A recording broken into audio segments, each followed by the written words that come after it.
Human na relieve ang 19 ka station commander sa Davao City Police niadtong July 8. Doon na matud pay nigula nga petisyon nga ibalik ang maong mga station commander sa pwesto. Atong sayro ng detalye sa live report ni Argil Relator. Argil. Sa libuan matud pa ka mga Davaoenyo ang nipirma og petisyon sa tumo nga ipabalik silang katungdanan ang 19 ka mga station commanders sa Davao City Police Office nga gitaktak sa pwesto. Ingon man pulihan ang acting city director nga si Police Colonel Hansel Marantan. Kini sumala pa sa usa ka konsehal sa Davao City. Atul sa pag-atubang ni PRO 11 Director Brigadier General Nicolas Torre III ug Davao City Police Office Acting Director Colonel Hansel Marantan sa 20th Davao City Council. Gipresenta ni Peace and Public Safety Committee Chair Councilor Luna Acosta ang mga dokumento nga gihatag ngadto sa People's Law Enforcement Board.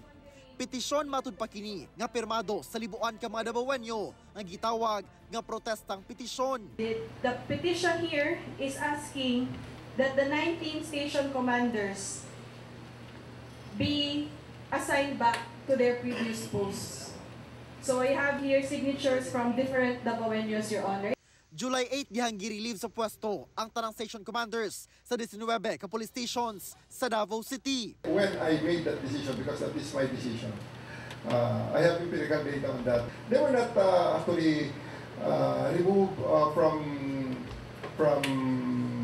the region. They were just reassigned from Davao City to other parts of the region. Mihangyo si Torre og executive session sa konseho aron mahisgutan matud pa ang iyang gihuptang empirical data. Nakalatid sab sa maong protestang petisyon nga ilisan si acting city director Colonel Marantan. Si Marantan ana sa acting capacity sanglit wala pa kini giaprubahan ni Mayor Baste Duterte. I would like to first look at that petition and verify kung ano ang kanilang mga points na ni-raise doon. Kasi baka mamaya, ginawa yon before actually I made the sweeping, the more pressing decisions at yung mga more encompassing na mga decisions na ginawa ko sa ngayon. Tanawon matud pa ni Torre kung ang mga bagong station commanders nga maoy iyang gipuli nga gikan lang sab sa Davao Region, gawas lang sa usa nga gikan sa kauluhan kay makahatag og mas maayong serbisyo sa mga Davaoenyo.